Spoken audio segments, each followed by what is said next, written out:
네, 자리가 좀 정리됐으면 시작할까요? 오늘은 이제 우스운 얘기를 안 하기로 했어요. 또 반응이 없어. 그래서 별로 웃기지 않아서 오늘은 웃긴 얘기 스킵하고 그러고서는 얘기를 시작하기로 하겠습니다. 오늘 하기로 한 거는 난해 구절이에요. 제가 지금 말씀드린 것들은 다 특히 오늘 내용은 그 유모세 선교사가 쓴 열린다 성경 이야기 난해 구절 이야기 그 책을 보고 그 책에 있는 내용들을 제가 정리해서 그 책을 읽어드리는 수준 정도라고 생각하시면 될 것 같아요. 그러니까 그 책을 거진 그대로 코테이션 했으니까 나중에 뭐 속았다 이런 얘기를 안 하시면 좋겠어요. 그래서 난해 구절이라는 건 난해, 그러니까 해석이 어려운 구절들이란 얘기거든요. 그래서 어려운 구절들에 대한 거를 좀 풀어보는 시간을 갖도록 하겠습니다. 그 성경을 잘 모르는 성도님들도 사실 구약은 히브리어로 써 있고 신약은 헬라어로 기록되어 있는 사실을 대부분 알고 계시죠. 그런데 우리는 오늘 신약 성경의 난해 구절을 푸는 언어로 히브리어를 사용해 보려고 해요. 그 이유는 신약 성경을 쓴 대부분의 저자들이 다 유대인들이었고 비록 신약 성경에 그 당시 세계 공용어인 헬라어로 쓰여져 있긴 했지만 그 바탕에 깔린 세계관이나 관용 구절은 히브리적 사고에 기반을 두었기 때문이에요. 이는 마치 우리가 일제 강점기 때 한국의 여러 유명한 작가분들이 그 일본어로 책을 출간했지만 그 바탕에는 한국적인 사고가 깔려 있는 것과 비슷하다고 볼 수 있겠어요. 그런 이유로 신약 성경의 올바른 해석을 위해 헬라어만 연구하는 것은 그 한계가 있고 복음서를 이해함에 있어서 히브리어의 도움은 거의 절대적이다라고 얘기할 수가 있겠죠. 그 성경을 단순히 그 양으로만 비교했을 때는 구약이 전체의 78%, 신약이 약 22%를 차지한다고 해요. 그런데 그러니까 신약 성경 중에서도 사복음서 그리고 사도행전 15장 35절 그러니까 바울과 바나바가 그 헤어지는 그 장면 직전까지는 지극히 유대적인 관점으로 이루어졌고 그 전까지는 내용도 주로 예루살렘 사역을 다루고 있어요. 따라서 이 부분까지 포함하면 성경 전체에서 히브리적 사고나 표현이 차지하는 비중은 88%까지 늘어나는 그 아래 그래프에 있는 저 정도가 되겠죠. 그래서 생각해 보면 예수님이 이 땅에서 사역했던 당시 이스라엘 사회에서 공용어로 아람어가 아니라 히브리어를 사용했다는 사실이 여러 부분에서 드러나는데 이것은 복음서 안에서 발견되는 난해 구절들이 대부분 히브리어 관용구 또는 히브리어만이 가지는 유니크한 뉘앙스로 연결되어 있기 때문이에요. 본격적으로 사복음서 난해 구절을 살펴보기 전에 우리는 먼저 그 히브리어라고 하는 언어 자체가 가지는 독특한 특성을 살펴봤으면 합니다. 먼저 유대인들에게 있어서 진리라는 것은 헬라인들처럼 깊은 사색을 통해서 얻어지는 사상이 아니라 삶의 현장에서 얻어지는 경험이었어요. 그들은 늘 옮겨 다니는 유목민들이었고 그들의 종교는 작은 천막이라고 불리기까지 했어요. 이스라엘은 움직이는 하나님을 따라다녔고 하나님의 눈에 유대인들은 세상 속에 있는 살아 움직이는 보배 민족이었죠. 이러한 그들의 사상은 그들의 언어나 단어 속에 생생하게 살아서 나타나는데요. 예를 들어서 헬라어나 영어는 명사나 주어가 앞에 오고 동사가 뒤를 따르죠. 예를 들면 뭐 왕이 다스린다 할 때 king reigned 뭐 이런 식이 되는데 히브리어는 대부분 동사가 먼저 오고 명사가 뒤에 와요. 그 활동적인 그들의 생활 습관이 언어에도 나타나는 것인데 히브리어 문법에서는 강조하고자 하는 단어가 먼저 나와요. 그런데 이를 외국어로 번역하면 그 역동성이 희석된다고들 하죠. 그래서 행동의 언어라고 얘기하는 히브리어를 소개할 때 몇 가지 단어를 먼저 보면서 얘기를 해볼까 해요. 두 가지 단어로 생각해 보겠는데 첫 번째는 쉐마라는 단어에서 우리말로 뜻하면 듣다 또는 들어라 정도에 해당하는 이 단어는 영어의 듣다인 listen과는 좀 사뭇 다른 의미를 가져요. 영어의 listen, 그 듣다는 단순히 귀로 듣는 것을 의미한다면 히브리어의 듣다라는 쉐마는 듣고 그에 대한 반응과 행동까지를 포함해요. 우리도 같은 셈족 언어를 사용하고 있기 때문에 우리 한국 사람들에게는 이 부분의 설명이 좀 더 쉬운데, 예를 들어서 학교 가는 아이한테 엄마가 너 학교 가서 선생님 말씀 잘 들어라 얘기를 할 때는 너 학교 가서 선생님이 하시는 말씀 말만 잘 들으라는 얘기가 아니라 선생님 말씀을 잘 듣고 선생님이 하라는 대로 잘 순종해서 행동을 해 까지를 포함하는 거죠. 그런 뜻의 쉐마예요. 그대로 따르는 행동까지가 있기 때문에 히브리어 쉐마는 구약에서 흔히 순종하다라는 뻘로 표현이 되기도 했어요. 들으라가 아니라. 예를 들면 창세기 26장 5절을 제가 읽으면 하나님이 말씀하시는 거예요. 이는 아브라함이 내 말을 순종하고 내 명령과 내 계명과 내 율례와 내 법도를 지켰습니다.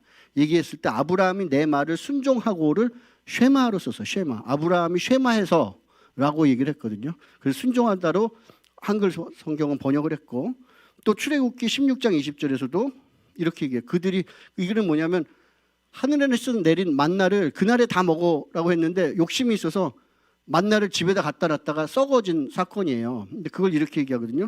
그들이 모세에게 순종하지 아니하고 덜어는 아침까지 두었더니 벌레가 생기고 냄새가 난지라 얘기하면서 백성들이 모세에게 순종하지 않고 갖다 놨다는데, 이 순종하고도 역시 쉐마를 썼어요. 쉐마.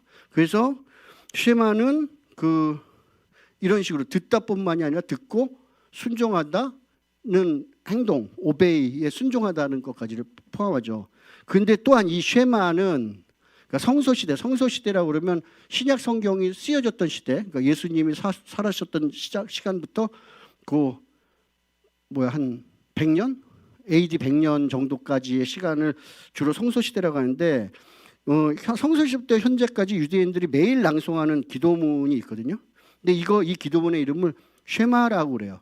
놀라운 것은 제가 무슨 미국 전쟁 영화를 봤는데 거기서 주이시 병사가 미국인인데 유대인이에요. 근데 전쟁에 나가서 죽는데 죽기 전에 마지막에 쉐마를 외우더라고요. 숨이 넘어가면서 쉐마 이스라엘 이거 외워요. 이거가 이제 신명기 6장 4절 5절로 시작하는 들으라 이스라엘인데, 그거를 얘기하면 이렇게 얘기해요. 제가 한번 읽어볼게요.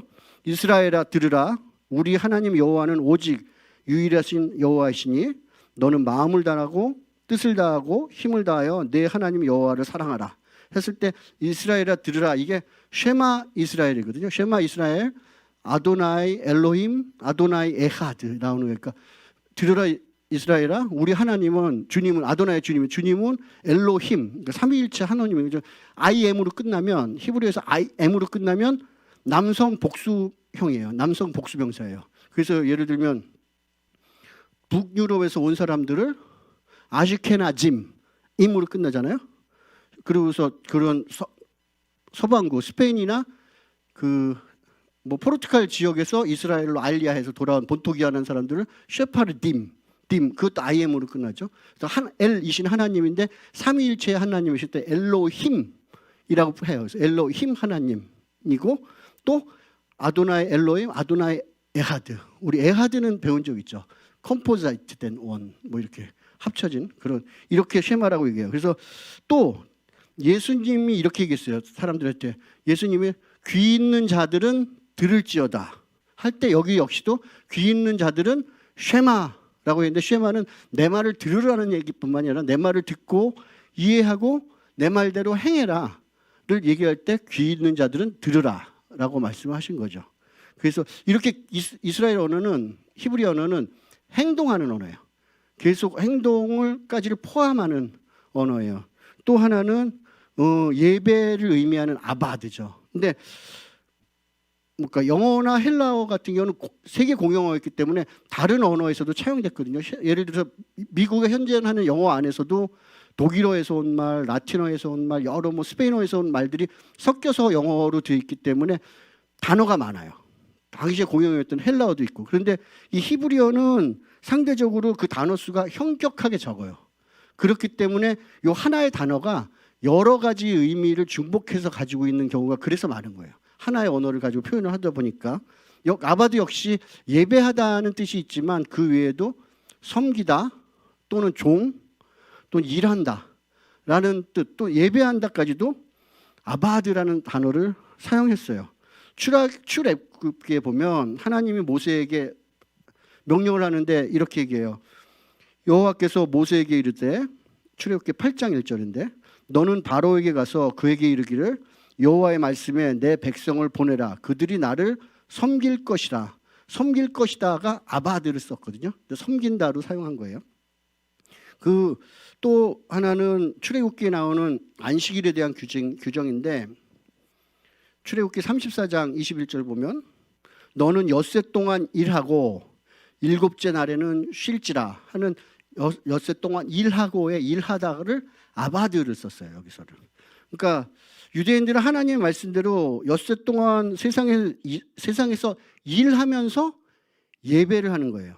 그러니까 왜냐하면 아바드가 일하다는 얘기와 뜻과 예배한다는 뜻을 동시에 갖고 있기 때문이죠. 그래서 우리 성경에 보면 너희는, 그 골로새서에 너희는 무슨 일을 하든지 주께 하듯 하라라는 게, 무슨 일을 하든지 아바드 하라라는 거니까, 일을 할 때 사람에게 하듯 하지 말고 주님께 하듯 하라라는 걸 아바드 하라고 주님 말씀하신 거거든요. 그리고 일곱째 날에는 샤밧, 즉 안식하라는 거죠. 그러니까 6일 동안 일터에서 정신없이 일하고 또 주일날은 교회에 와서 하루 종일 봉사하다가 녹초가 되는 현대 기독교인들의 삶과 사뭇 비교가 되는 구절이 아닌가 싶어요. 일주일 내내 아바드했고 7일째에는 샤밧 하는 거예요. 그 안식을 뜻하는 샤밧. 또 다른 형태를 좀 이해하기 쉽게 우리 늘 가지고 다니는 핸드폰의 형태로 보자면, 핸드폰이 그냥 아무런 기능도 하지 않고 그저 충전기에 꼽혀져 있는 상태, 이거를 그 사람들은 샤밧의 상태라고 얘기를 하는 거예요. 그냥 하나님 안에서 쉬면서 충전 아니면 재충전하고 있는 상태, 일하지 않고, 이런 상태를 아바드라고 얘기를 해요. 이렇게 히브리어는 행동하는 언어고 움직이는 언어고 그 안에는 여러 가지 중복적인 의미가 있을 때 우리가 보면서, 이 신약 성경이 비록 헬라어로 기록됐지만 이 사람들이 직역을 해놨기 때문에, 번역자들이 그 직역된 단어들을 비교해 보면, 아, 이게 원래 히브리 문화적으로는, 아니면 히브리 관습적으로는 이 말을 갖다 옮겼겠구나, 뭐 이런 거죠. 예를 들어서 우리가 싹수가 노랗네, 이 얘기를 영어로 싹수 이스 옐로우라고 얘기를 하면 모르죠. 그거를 일본어로 많이 썼다고 쳐봐요.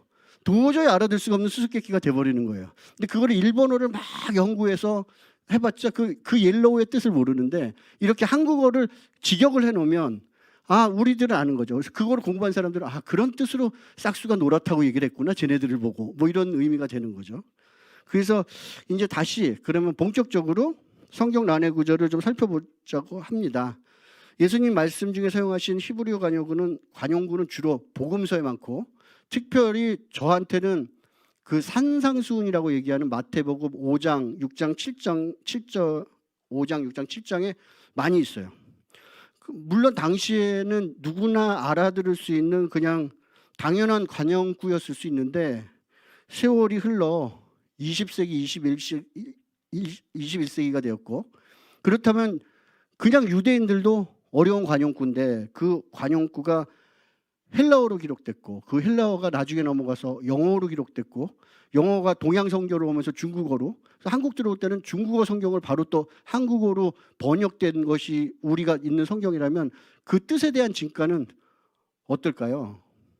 그래서 이런 거가 필요한데, 다행인 것은 아까 말씀드려도 유대인 저자들이 복음서를 헬라어로 기록할 때 72년에서부터 계속 히브리어 관용구를 철저하게 직역의 원칙으로 단어 대 단어로 헬라어를 옮겨놨어요. 그렇기 때문에 그 내용을 보면 원래의 관용구가 가졌을 뜻을 유추해낼 수 있는 장점이 있고, 그래서 오늘 저희가 헬라어로 쓰여진 신약이지만 히브리어를 차용해서 보고자 하는 뜻이죠. 첫 번째는 이게 좀 어려웠던 말이에요. 이거 산상수훈에 있는 말인데 들어보셨죠? 내 오른편 뺨을 치거든 왼편도 돌려대라. 이 말씀을 보면서 저는 의도적으로 나에게 상해를 가하려는 강도나 살인범에게도 내 왼쪽 뺨을 내줘야 하는가 하는 의구심이 들었어요. 하지만 이 해석의 초점은 우리에게 상해를 가하는, 즉 우리의 오른뺨을 때리는 그 사람은 우리가 일상에서 그냥 늘상 부딪히는 형제관계, 아니면 더 나아가 불신자 이웃들의 적대적인 행위로 보는 것이 마땅하다는 해석이 지배적이에요. 그러니까 완전 가해를 하는 게 아니라 늘상에서 만나는 이웃들, 아니면 그냥 우리랑 종교적인 이유로 뭐 전도하러 갔다가 박해를 당하고 이렇게 하는 사람들. 그러니까 예를 들어서 이웃집 사람이 내 집 앞에 쓰레기를 갖다 버리면 나는 몰래 2배 쓰레기를 갖다 버리는 것으로 복수를 하고 싶어지죠. 이럴 때 예수님은 그런 복수를 하나님께 맡기고 이웃이 부끄러울 정도로 너는 선으로 악을 되갚아라고 가르치시는 거예요. 근데 또 하나 제가 어려웠던 구절은 지금 앞에 써 있는 저 구절이죠. 저 숯불 화덕 옆에 있는, 내 원수가 배고파 하거든 음식을 먹이고 목말라 하거든 물을 마시게 하라. 여긴 알겠는데, 그리하는 것은 피인 숯을 그의 머리에 놓는 것과 일반이요 여호와께서 네게 갚아주시리라. 피인 숯을 그의 원수의 머리에 놓는다? 뭐 내가 이웃에게 선행을 베풀면 하나님이 그 원수의 머리에 진노의 숯불을 올려놓아 주신다는 말씀인가? 아니면 머리 위에 숯을 올리면 그 사람의 얼굴이 열 때문에 뜨거워져서 얼굴이 뻘겋게 된다는 얘기인가? 더군다나 원수의 머리에 뻘겋게 핀 숯을 올려놓는다면 이거는 엄청 공격적인 행위죠. 그거는 바로 위에 있는 음식을 먹이고 물을 마시게 하라는 말이랑은 대칭되는, 절대 반대가 되는 얘기예요. 아마 그것과 일맥상통할 텐데, 그런 생각을 하다가 이런 궁금증이 성서시대의 생활풍습을 알게 되면서 저절로 좀 이해가 됐어요.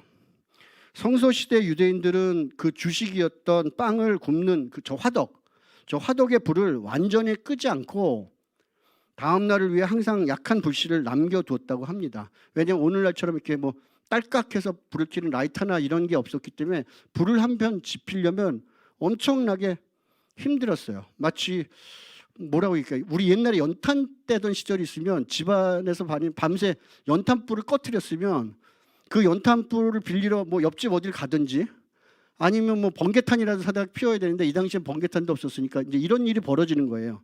그래서 약한 불씨를 남겨두었다가 다음 날을 위해서 아침이 되면 그 잿더미 속에 남아있는 작은 불씨를 꺼내서 호호 불어가지고 새로 불을 만들어서 이렇게 사용을 한 거죠. 그래서 호세아서에 보면 요거의 증거에 대한, 요런 거에 대한 증빙이 되는 구절이 있는데, 호세아서 7장 6절에 보면 그들의 마음은 간교하여 화덕과 같으니 그들의 분노는 밤새도록 자고 아침에 피우는 불꽃과 같도다, 그러는 거예요. 그러니까 그들의 마음에 간교해서 그 분노가 다 없어진 것 같지만 저 재 속에, 화덕 속에 재 속에 밤새 놓은 작은 불씨처럼 있다가 아침이 되면 그게 다시 또 분노가 불꽃처럼 다시 살아난다고 얘기하면서 딱 이런 상황. 그러니까 화덕 속의 불꽃을 안 꺼뜨리고 가지고 있다가 아침에 다시 사용하는 요 상황을 갖다 지금 호세아 선지자가 얘기한 거거든요. 그런데 어쩌다가 잘못해서 그 불씨를 꺼뜨리면 하는 수 없이 머리에 화로를 이고 이웃집에 숯불을 구하러 다녀 했어요. 이거 화로를 왜 머리에 쥐고 다녔는지 모르지만, 뭐 오줌 싼 아이를 키를 머리에다 씌워서 옆집에 뭐 소금 받으러 다니는 것처럼 하여튼 머리에다 화로를 이고 갔대요. 이때 원수에게 복수하는 일이라는 거는 숯불을 내어주지 않는 거예요. 그러면 그는 다른 이웃집으로 또 이 불을 피우러 전전해야 되고, 결국 제때 불씨를 얻지 못하면 그날은 빵을 구울 수가 없어서 배를 골게 되는 것이 이제 다반수죠. 하지만 하나님은 화로를 머리에 이고 온 그 공경에 처한 원수에게 숯불을 내어주라고 말씀하시고 계신 거예요, 여기서. 그래서 원수의 머리에 숯불을 쌓으라, 올려놓으라는 얘기는 그런 뜻이죠. 그래서 하나님은 원수에게도 먹을 것과 마실 것을 주시는 분이고 우리에게도 같은 수준의 선행을 하도록 권면하시는 그러신 하나님이에요. 이렇게 할 때 하나님은 우리들이 베푼 선행에 대해서 여호와께서 내게 갚아주실, 그러니까 하나님께서 친히 우리에게 갚아주시겠다고 말씀을 한 거죠. 오늘 내용이 많아서 좀 빨리빨리 하다 보니까 예상보다 10분이나 빨리 가고 있네. 좀 일찍 끝나면 뭐 좀 쉬죠 뭐. 다음은 이게 계속 제가 이제 저한테 걸렸던 말씀들이고 아마 우리한테도 되게 걸렸던 말들이기 때문에 그냥 하면 좋을 것 같아요. 이런 것도 있었어요. 뭐 예를 들면 등불을 켜서 말 아래 두는 자가 없고 등잔 위에 둔다라고 얘기하는데 그 말 아래라고 생각했을 때 저는 말 아래에다 등불을 주면 그 불빛이 올라가면 말 배가 뜨거워서 배가 타지 않을까 뭐 이런 생각도 했었는데 그 말이 그 홀스 타고 다니는 말이 아니라 되로 주고 말로 받는다는 그 말통이더라고요. 그래서 그러니까 불을 해서 말통에다 덮어놓는 사람이 어딨냐, 잘 보이게 띄워놓지, 이런 말이었는데 이제 저는 그거를 그렇게 좀 오해해서 그렇게 또 들었던 게 있어요. 그런 식의 얘기들을 지금 히브리어나 문화를 가지고서 풀어보자고 하는 거거든요. 그 다음 문제는 이거예요. 저에게 너에게 구하는 자에게 주며 내게 꾸고자 하는 자에게 거절하지 말아라. 이 말씀을 들으면서 저는 부자 되긴 글렀구나 이런 생각도 했고, 말씀대로 순종해서 거절하지 않고 계속 꾸어주다가는 결국 나는 빈털터리가 될 수도 있겠다 하는 생각이 들었어요. 그래도 뭐 주님께 영광 뭐까짓 거 하면서도 늘 이 마음이 좀 편치 않았던 구절이 산상수훈에 있는 이 말씀이었었어요. 근데 본문 말씀은 히브리 문학에서 흔히 나타나는 평행법, 그러니까 저기 말하는 패러럴리즘이라고 얘기하는 평행법 형태를 가지고 있거든요. 이것은 유사한 단어를 반복 사용해가지고 전하고자 하는 의미를 강조하는 히브리 문학기법, 히브리의 문학기법. 뭐 사무엘하 20장 1절 전반부에 보면 이렇게 얘기해요. 우리는 다윗과 나눌 분깃이 없으며 이새의 아들에게서 받을 유산이 우리에게는 없도다. 그러니까 다윗과 이새의 아들은 같은 사람이에요. 그러니까 이게 반복된 거거든요. 평행 구절이고, 그래서 분깃이랑 받을 유산 하는 유산, 이게 평행 구절이에요. 그래서 요 두 가지를 다윗과 이새의 아들, 분깃과 받을 유산을 가지고 평행 구절을 가지고 강조한 거거든요. 같은 뜻으로. 또 호세아서 13장 14절에는 이런 게 있어요. 내가 그들을 수월의 권세에서 속량하며 사망에서 구속하리니. 그러니까 수월의 권세랑 사망은 같은 얘기예요. 같은 얘기를 두 개 반복하고 있고, 속량한다, 구속한다 역시 같은 말을 반복해서 하고 있거든요.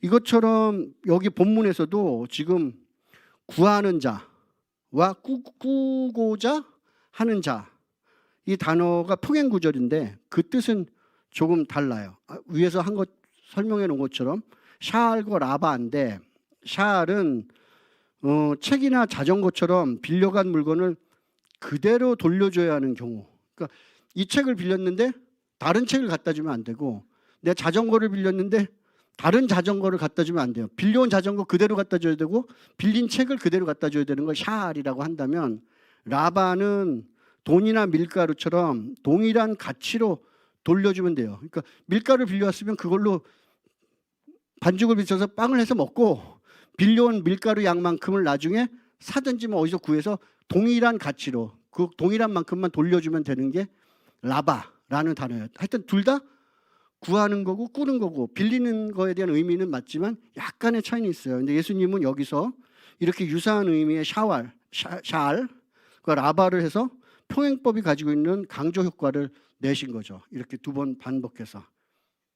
근데 우리가 생각해 볼 것은, 고대 사회는 현대 사회처럼 물자가 풍성하게 남아도는 사회가 아니었어요. 이제 산업혁명 이후로 이렇게 물자가 풍성해졌지 이런 사회가 아니었었어요. 제가 놀란 게 그 피지에 선교 갔을 때 우리가 이런 까만 비닐봉투 있잖아요. 거기다가 이제 여러 가지를 뭐 담아가지고 갔겠죠. 아니면 뭐 빨래를 쓰려고 그러든지. 그래서 있는데 그 선교사님 사모님이죠. 영사모님이 그 비닐을 못 버리게 하는 거예요. 야, 그거 다 가져와 이러는 거예요. 왜요? 그랬더니 물자가 없어서 거기는 온 성도들한테 예를 들어서 교회에서 빵 같은 거 해서 나눠주고 집에 가는 사람한테 하나씩 나눠줄래도 그거를 싸줄 수 있는 봉투나 신문지도 없는 거야. 물자가 그렇게 없어요. 그러니까 그런 것도 다 귀한 거예요, 선교지에서는. 그래서 우리가 가져간 그 비닐봉지 하나도 모아서 다 그 성도들한테 쓰는 거죠. 또 하나는 남섬에 누구 간다 그러면, 예를 들면 뭐 우리 애가 한 초등학교 5학년이다 그러면 우리의 운동화 하나만 사다 주세요 이거지, 뭐 나이키 사다 주세요, 뭐 아디다스 이런 거 없어요. 그냥 물자가 워낙 없으니까 운동화 하나면 되는 거야. 그러니까 그 정도로 물자가 없는 게 20세기, 21세기도 있는데, 이때는 어떻겠어요? 2000년 전에 이때는 진짜 물자가 없죠. 그러니까 돈만 있으면 필요한 물품을 언제든지 살 수 있는 그런 시대가 아니었어요. 그리고 무엇보다 중산층이 없고 그냥 5%의 부유층, 그래서 95%의 극빈층. 이 극빈층들은 뭐냐면 당장 내일 아침에 뭐 먹지? 당장 뭐 먹고 사나? 먹을 거리를 찾아 헤매는. 그래서 예수님이 오병이어의 사건으로 먹이셨을 때, 야, 이 사람을 통하면 우리가 굶진 않겠구나, 이런 확신이 들고 이분을 왕으로 만들자 할 정도로 굶주림의 세대였거든요. 그렇기 때문에 이런 시대 상황 속에서 서로 필요한 물건을 빌리고 통용하는 것은 일종의 상호 생존 규약이었어요. 생존 규약. 그리고 여기서 말하는 샤알과 라반은 모두 반드시 돌려주는 것을 전제로 하는 단어들이에요.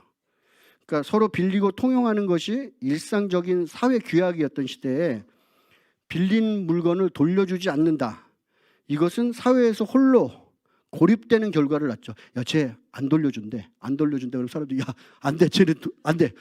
그냥 왕따 돼버리는 거야. 안 돌려주는 순간, 그 소문이 나는 순간. 그렇기 때문에 이거는 반드시 빌려오면 돌려줘야 되는, 이러한 것이 전제되던 사회였죠. 이런 문화적 배경을 염두에 둘 때 물건을 빌려달라는 자의 요청을 들어주는 것은 어찌 보면 당연한 선행을 예수님이 지금 이렇게 하라라고 당부하고 계신 거예요. 그러니까 우리가 이 사회, 20세기 우리 현대 사회에 사는 우리가 이해할 수 없는 그러한 문화적 배경이 이 안에 있는 것이죠. 13분을 멀쩡 하고 있습니다. 다음은 이 구절이에요. 내가 천국 열쇠를 내게 주노니 내가 땅에서 무엇이든지 매면 하늘에서도 매일 것이요 내가 땅에서 무엇이든지 풀면 하늘에서도 풀리리라 하시고 라고 얘기를 하죠. 이 본문, 이 구절은 뭐 좀 전에도 얘기했지만 단기 선교를 떠나는 선교팀의 사역 중에 영적 전쟁을 선포할 때 자주 인용들을 하는 구절이죠. 선교지를 방문할 때 이 말씀에 의지해서 그 땅에 거할 만한 여러 귀신들을 열거하며 나사렛 예수 그리스도의 이름으로 악한 영들을 묶고 떠나보내는 대적 기도를 할 때 주로 이 말씀들을 퀘오테이션해요. 이렇게 인용해서 그런데 사실 성서 시대, 예수님이 사시던 시대 이 말씀을, 예수님이 하시는 이 말씀을 직접 들었던 그 유대인들은 이 말씀을 전혀 다른 각도에서 이해했어요. 우리가 생각한 것과는. 그 힌트는 예수님이 베드로에게 준 거거든요. 내가 내게 주노니 할 때 천국 열쇠를 받은 사람이 베드로인데, 베드로에게 천국 열쇠를 주고 천국 열쇠를 줬으면 문을 열거나 닫는 얘기를 해야 되는데 그게 아니라 오히려 매고 푸는 문제를 말씀하고 계신다는 거에서 이거 좀 약간 핀트가 다른데? 라고 생각을 할 수가 있어요. 문을 열고 닫는 게 아니라 매고 푼다. 근데 예수님이 사셨던 그 시대, 근데 이제 바리새파 사람들이 이제 어떻게 보면 율법을 613개나 만들어 가지고 그 중에 뭐 하라가 248, 하지 말라가 365였나? 하여튼 이런 식으로 만들어서 그거를 막 유대인 랍비들이, 바리새파 랍비들이 그거를 가지고 해석을 하는 활동을 하면서 히브리어의 이 맨다 하는 아사르와 푼다라는 히트르를 도리어 맨다는 금지한다는 뜻으로, 또 히트르는 허락한다는 뜻으로 더 많이 사용했어요.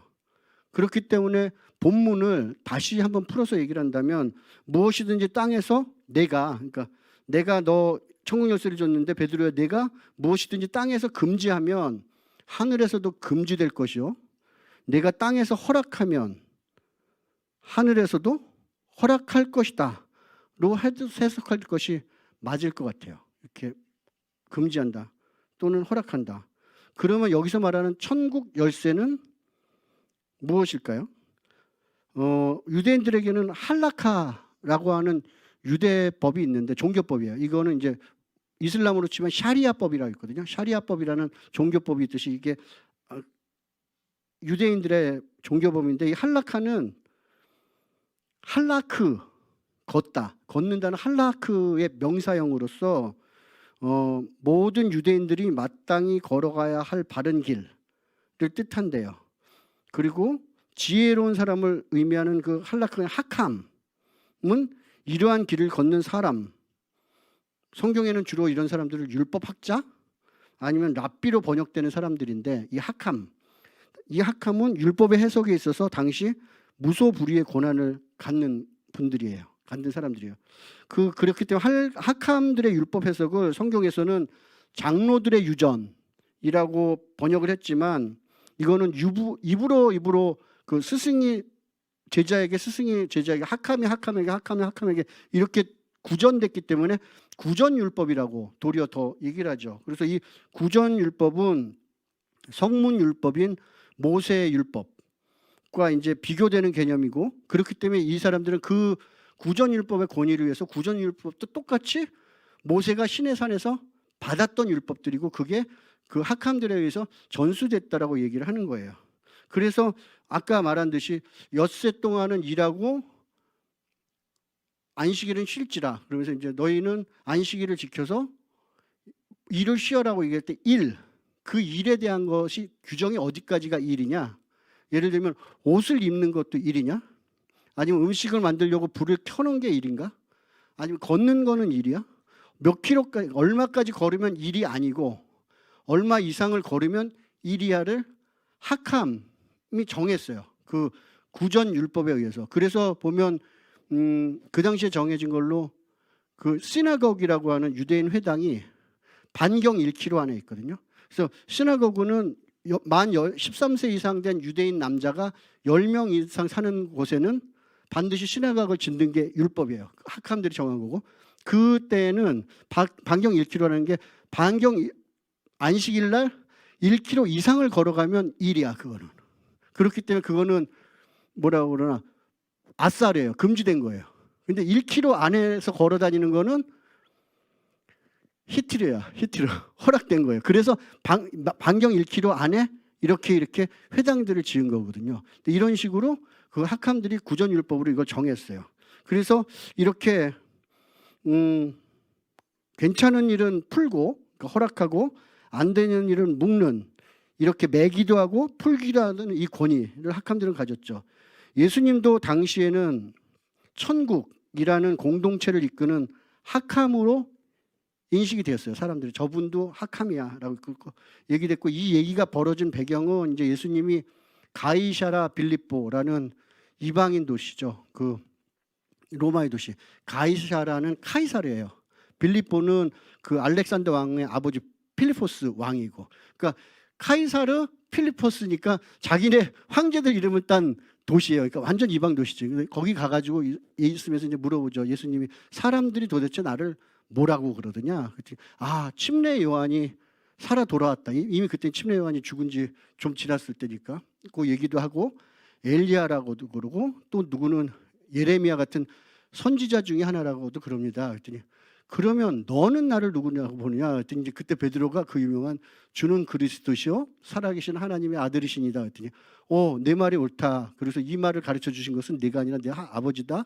네가 말한 이 믿음의 고백 위에 내가 교회를 세울 테니 음부의 권세가 너를 이기지 못할 것이다 하고 나온 얘기가 내가 천국 열쇠를 내게 주느냐, 이 말씀을 베드로한테 해주신 거예요. 그래서 그렇게 하고 한 이유는 이제 그러고 바로 유월절, 마지막 유월절이죠. 최후의 만찬, 그래서 마지막 유월절 십자가 사건을 향해서 그 가이사랴 빌립보에서부터 갈릴리를 지나 이제 예루살렘으로 가서는 이제 뭐라 그러나 예수님의 생애가 1주, 2주도 안 남은 상황에서 예수님은 이제 본인이 이 땅을 떠나고 났을 때 천국 또는 하나님 나라라고 하는 그 예수님을 따르던 공동체에 차세대 하캄을 세우신 거예요. 베드로에게. 그래서 베드로에게 이 권세를 주신 거예요. 하캄이 하는 권세, 매고 풀 수 있는 권세를 주면서 그렇게 하는데 내가 없는 동안은 이제 네가 결정해. 를 보는 사람들 앞에서 얘기를 하면서 천국의 열쇠를 내가 준다라고 얘기했어요. 근데 이 열쇠는 그냥 단순한 열쇠가 아니라 여기 유대인들이 말하는 이 열쇠는 그 학함이 가지고 있는 거예요. 그러니까 권위에 공동체의 학함이 가지고 있는 권위예요. 그래서 이렇게도 얘기하는데 이사야서 22장 22절에 보면은 그 엘리야킴 제사장에게 이 권세를 줄 때 이렇게 얘기하거든요. 내가 또 다윗의 집의 열쇠를 엘리야킴의 그의 어깨에 두리니 그가 열면 닫을 자가 없겠고 닫으면 열 자가 없으리라 하면서 제사장의 권위를 줄 때 다윗의 집에 열쇠를 준다고 얘기를 하거든요. 그런 열쇠를 예수님은 지금 천국의 열쇠는 하나님의 열쇠예요. 다윗의 집의 열쇠가 아니라 하나님의 열쇠지. 그러니까 예수님은 베드로가 이 땅에서 메고 푸는 모든 결정에 대해서 하나님도 친히 인준해 주시는 것을 선포하신 그러한 열쇠예요. 그러니까 이거는 뭐 악한 영을 묻고 뭐 묶임 받고 떠나갈지어다 하는 영적 전쟁의 뜻으로 우리가 21세기에 해석을 했다면 이 당시에 이 말씀을 들었던 예수님의 제자들이나 베드로나 그 옆에서 듣고 있던 사람들은 그런 뜻으로 이제는 베드로가 학함이구나. 근데 예수님이 돌아가실 거라고는 상상도 못했어. 그렇기 때문에 예수님이 왜 저런 얘기를 하시나 하는데 요 바로 다음 구절을 보면 그때부터 예수님은 가서 인자가 이 땅에 와서 고난을 받고 죽어야 될 것을 제자들에게 말씀하기 시작하셨다고 그래요. 그러니까 이거를 얘기할 때 예수님은 이미 십자가를 내다보고 계신 거고 그거에 대한 어떻게 보면 차세대 지도자에게 그 권위를 양해한 이러한 일들이 벌어졌던 일들이죠. 그래서 우리가 그냥 그 신학 성경을 보면서 은혜를 받는 것도 좋지만 이렇게 유대 문화적인 배경, 히브리 사람들의 그 당시의 사고방식 아니면 문화 풍습을 보면 그래서 하면서 더 깊은 은혜 속으로 성경을 읽고 묵상할 수 있을 것 같아요. 그래서 예수님의 그 마음 그런 것들이 이제 이 말씀 속에서 느껴지는 거죠. 이러셨겠구나 하는 거. 나 떠난 세상 아니면 뭐 나 없는 세상 이거를 지금 예상하시는 그런 거죠. 그 다음은 천국에 대한 얘기예요. 마치 예수님이 이 땅에 와서 제일 많이 말씀하신 것 중에 하나는 이거예요. 천국은 마치. 그러니까 너희한테 천국을 어떻게 설명을 하지? 하면서 천국은 이래 이런 식으로 수도 없이 말씀을 하셨어요. 그 중에 하나는 그 산상수훈의 처음 팔복 비에티튜트라고 얘기하는 8단 캐톨릭에서는 그걸 진단 팔복 뭐 이렇게 얘기하는 비에티튜트라고 얘기하는 그 팔복에 대한 거를 얘기하면서 이렇게 얘기해요. 마태복음 5장 2절은 심령이 가난한 자는 아니면 마음이 가난한 자는 복이 있나니 천국이 그들의 것이며 쭉쭉쭉 팔복이 나오고 또 10절에 가서는 의를 위하여 박해를 받는 자는 복이 있나니 천국이 그들의 것임이라 얘기하면서 천국이 그들의 것이야. 천국이 이런 사람들의 것이야 얘기하면서 마치 천국을 우리가 소유할 수 있는 그 어떤 영토적인 개념 이거 다 너 가져 하는 그런 영토적인 개념으로 우리는 생각하게 돼요. 저도 좀 그랬던 것 같아요. 그렇지만 앞서 말했듯이 헬라적인 사고가 정적, 그러니까 스태틱한 정적인 어떤 그 언어라면 히브리적 사고는 동적인 특성을 가진다고 그랬잖아요. 그럴 때 유대인들 사고 속에 있는 천국은 영토나 토지처럼 정지되거나 어느 한 곳에 고정되어 있는 이미지가 아니라 지극히 동적인 의미예요. 무슨 말이냐면 흔히 우리가 국가를 형성하는 3대 요소라고 얘기를 하면은 뭐가 있었죠? 영토, 주권, 국민 이렇게가 있어야지 국가를 형성한다고 했을 때 히브리적 사고 속의 천국은 영토보다는 주권에 더 가까워요. 그러니까 이 당시로 보면 뭐라고 생각하냐면 이 당시에는 국경이 딱 없어요. 요즘처럼 뭐 보더 라인을 딱 쳐서 이렇게 철조망을 치고 여기는 뭐 미국, 여기는 멕시코 이렇게 돼 있는 게 아니라 그냥 국경선이 없이 살았어요. 그러면 어디까지가 이스라엘이야? 어디까지가 아수르야를 할 때 임금이 야 우리가 아수르와 전쟁을 하니 각 가정마다 아들 장정 하나씩을 징집해서 보내 얘기를 했을 때 그 징집령에 응하면 가족 가정이 있는 데가 이스라엘이야. 우리 쪽 징집 명령을 무시하거나 아니면 아수르 쪽으로 가면 거기는 아수르 땅인 거예요. 그러니까 뭐라고 하나, 왕의 주권인 왕명을 복종하는 사람들이 살고 있는 거기가 자기 영토예요. 그러니까 킹덤 오브 헤븐, 아니 킹덤 오브, 하나님의 왕국이라 할 때 하나님의 통치가 먹히는 곳, 거기가 하나님 나라인 거죠. 그러니까 이 사람들이 생각하는 영토랑 우리가 생각하는 영토는, 그러니까 천국은 좀 달라요. 하나님의 능력의 역사로 개인의 삶 가운데 하나님의 통치권이 회복되는 것, 그리고 그러한 사람들이 모여 사는 사회, 이것이 바로 예수님이 선포하셨던 천국이고, 히브리적 사고를 가진 청중들이, 듣던 사람들이 이해했던 천국 역시 동일한 거였어요. 우리만 영토적 개념을 가지고 있지. 천국에 대한 이해는 천국에 소속되어 있는 사람들이 어떤 부류의 사람인가를 규정하는 예수님의 이 말씀, 천국이 그들의 것입니다, 라는 예수님 본문 말씀에서 이해할 수 있죠. 그런 의미에서 천국은 소유하는 영토의 개념이 아니라 그 안에 소속되어 있는 국민의 개념. 그래서 소유와 소속이라고 제가 좀 얘기를 위에다가 해놓은 거예요. 이런 거는 다시 좀 설명하면, 현대사회를 사는 우리가 교회라고 하면은 예배당 건물이라든지 아니면 뭐 교회가 예배당 건물, 단독 건물이 없으면 우리처럼 이렇게 어떤 상가 한 층을 쓰면 이 장소, 어떤 특정 장소를 우리는 교회라고 얘기를 해요. 그렇게 생각을 하는데, 뭐 이 원래 교회라고 얘기하는 에클레시아라고 얘기하는 원래 뜻은 부르심을 받은 사람들의 모임이에요. 부르심은 뭐냐면 안으로부터 밖으로 끌어내는 부르심을 받은 사람들의 모임이라는 뜻이죠. 그러니까 천국은 예수님께 순종하기로 결단하고 하나님의 통치권을 받아들여서 세상 속에서 제자도의 삶을 실천한 사람들을 통해 지금 이 순간, 그리고 바로 이 세상에, 지금 이 세상에 현존하는 분명한 실체, 이거를 지금 예수님은 천국이라고 얘기를 하는 거예요. 그래서 본문에서 말하는 복 있는 사람들이 사는 그곳이 천국이고, 마음이 가난해서 복이 있고 의를 위해 박해를 받아서 복받은 그 사람들이 사는 그곳이 천국이에요.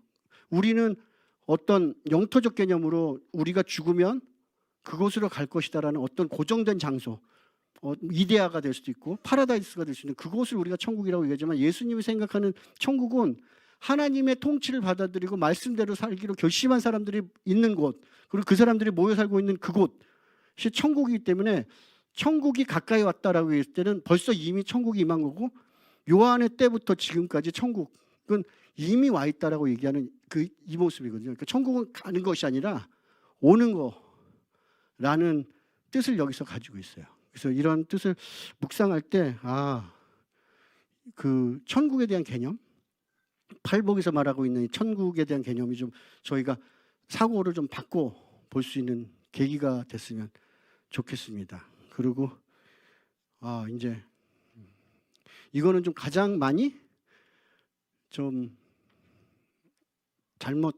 잘못은 아니고 오해, 하여튼 그런 말씀 중에 하나예요. 천국은 침노를 당하나니 침노하는 자는 빼앗느니라. 본문 말씀을 읽으면 저는 천국은 힘으로 쟁취하는 것이다 라는 생각을 했어요. 그런데 다른 어떤 분은 이 같은 본문을 읽고 천국은 침노하는 사람들에 의해서 계속 공격받고 있다는 생각이 든다고 해요. 본인은 마치 헤롯 안티파스가 자기 동생의 아내를 빼앗아서 자기 아내로 취한 것을 보고 침례 요한이 바른 말을 했죠. 그것은 잘못된 일이다 라고 했을 때 침례 요한은 감옥에 갇혔고 결국 그냥 사형을 당해서 죽었어요. 또 천국 복음을 외치는 예수님도 그를 시기하던 종교 지도자들에게 의해서 결국 십자가형을 당했던 것처럼, 천국도 불의한 세상의 폭력에 고통당하고 있다는 그런 생각이 드셨다는 거예요. 그분은. 그래서 폭력적이죠. 침노를 당하고 침노하는 자는 또 빼앗고 하는 일들. 근데 사실상 이 침노를 당하다라는 헬라어는 비아조를 썼는데, 이거는 침노를 당한다는 수동형보다는 강하게 전진한다 하는 능동형이 더 적절하겠다라고 해요. 왜냐하면 능동형의 의미가 하나님의 통치권 회복으로서의 천국, 그 천국이 강하게 앞으로 나아가고 있는 모습을 제대로 전달해 줄 수 있기 때문이란 거죠. 그러니까 비아조라는 뜻은 강하게 전진한다는 뜻이에요. 그러고서 이 헬라어 비아조에 해당하는 히브리어를 보면 이게 직역했다고 그랬잖아요. 그 말을 그대로 했기 때문에 그냥 단어 대 단어로 히브리어로 볼 때는 이건 파라즈라는 단어인데, 이는 파라즈는 갇혀있는 내부로부터 밖으로 돌진하고 돌파한다 라는 뜻이 있대요. 그래서 영어로 얘기를 하면 브레이크트루예요. 브레이크트루, 돌파하는 거.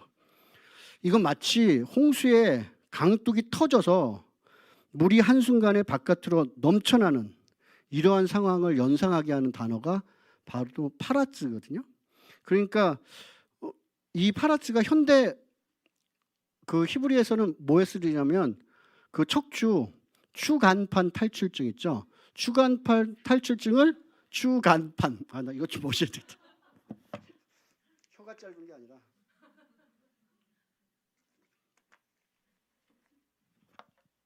파라츠, 밖으로 터져 나온다라는 파라츠가 히브리어에서는 추간판 탈출증, 그러니까 허리뼈 사이에 디스크가 터져 나온 거, 이거를 파라츠라고 얘기한대요. 그러니까 그리고서 여기 침노하는 자에 해당하는 히브리어는 포레츠인데 이 파라츠라는 단어의 명사형이에요. 그러니까 그 뜻은 내부에서 밖으로 출구를 만드는 사람, 그러니까 돌파하는 사람, 브레이크트루를 하는 사람을 파라쪼,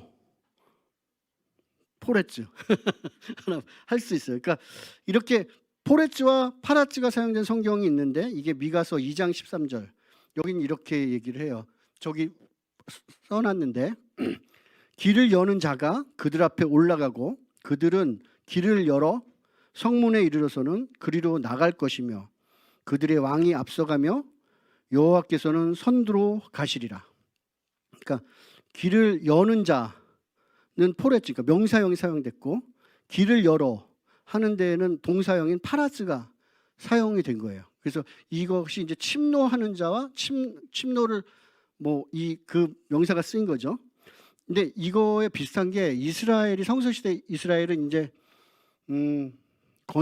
건기가 끝나고 초막절 마지막이 되면 그때부터 우기가 시작돼요. 그래서 그러면 우리나라는 왜 봄에는 이른 비를 기원하고 가을에는 늦은 비를 기원할 것 같지만 이스라엘은 반대라고 그랬잖아요. 그래서 그 초막절 가을 절기의 마지막이 되면 그때부터 이제 우기가 시작되면서 이른 비의 기원을 해요.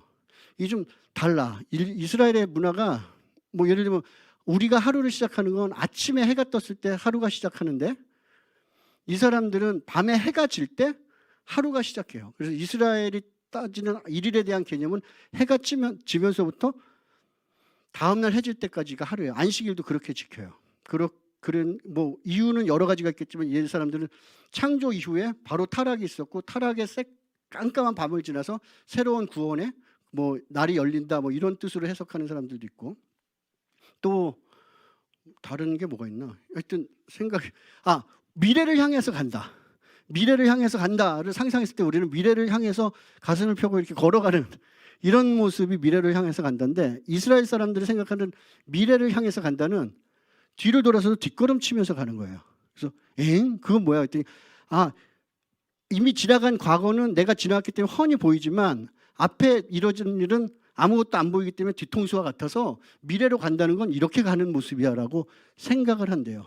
그래서 이 생각의 사고의 틀이 다른 거예요. 이 사람들이 하는 게. 그래서 그런 거에 대한 문화적인 배경을 가지고 있지 않으면 좀 이해하기가 힘든 부분이 있죠. 하여튼 그래서 이 이른 비가 탁 오기 시작하면 우기가 시작되고, 그러면 잔디가 이제 푸릇푸릇 나기 시작해. 그러면은 양떼를 먹이기 시작하는데 어디서부터 먹이냐면 집에서부터 가장 먼 데까지 가서 거기서부터 양떼를 먹이면서 점점 집 쪽으로 오게 돼요. 그러니까 처음에는 제일 멀리 있는 데까지 간 거예요. 그러니까 다윗이 형들을 떠나서 그 양떼를 먹이러 갔을 때도 먼 데까지 간 거예요, 아이가. 근데 이제 가게 되면 해가 지고 양들을 이렇게 재우게 될 때는 돌 무더기를 이렇게 싸가지고 그 돌담을 만들어 놓고 거기다가 양들을 다 가둬요. 그리고 목자는 그 돌담 위에 앉아서 진짜 자지도 않고 졸지도 않으시는 하나님처럼 밤새 양들을 돌봐요. 왜냐하면 그 야생 동물들이 언제 들이닥칠지 모르니까 돌담 안에다가 양들을 놓고, 예를 들면 뭐 동굴이 있는 데면 뭐 반원 정도만 돌담을 싸도 되겠고 뭐 그럴 수는 있겠지만 하여튼 돌담을 싸놓고 밤새 지켜요. 그래서 아침이 되면 이제 양들이 해가 뜨면 답답해 죽어요. 밖으로 나가고 싶어서 뭐 난리를 칠 때 이제 그 목동이 돌담의 일부분을 투룩 이렇게 무너뜨려 가지고서 양 문을 내면 뭐 양들이 그냥 뭐 너도 나도 할 것 없이 그냥 막 튀어나오면서 돌담을 막 무너뜨리면서 쏟아져 나오거든요. 이런 것들. 그러니까 유대적 관점에서 이 돌파라는 거, 그러니까 침노한다는 거는 이런 거예요. 팍 터져 나오는 거, 뭐 강둑이 터져 나온 거, 아니면 양들이 밤새 갇혀 있어서 막 나가지 못해서 안달하다가 탁 틀어주는 순간 밖으로 튀어나오는 거, 이런 거거든요. 그래서 유대적 관점에서 하나님은 사로잡힌 자들을 해방시키기 위해서 목동이 울타리를 헐듯이 여기 나온 본문에 나와 있는 길을 여는 자와 왕을 사용하실 것이에요. 부수는 자가 길을 열면 그 안에 있던 양들은 바깥을 향해 정신없이 뛰어나가게 될 것이죠. 이처럼 예수님을 통해서 시작된 천국은 이 터진 문을 통해 세상으로 거침없이 돌파해 나가는 이러한 형상이 되는 거예요. 그러니까 후반부에 있는 빼앗다, 침노하는 자는 빼앗느니라는 빼앗다는 라다프라는 히브리어 단어인데 이는 간절히 추구한다예요. 그 pursue desperately, 그러니까 아주 데스퍼레이트하게 추구하는 거예요. 이거를 라다프라고 하거든요. 이런 식으로 만일 이 말씀, 천국은 침노를 당하나니 침노하는 자는 빼앗느니라를 제가 지금 말씀드린 뜻으로 하면 이렇게 돼요.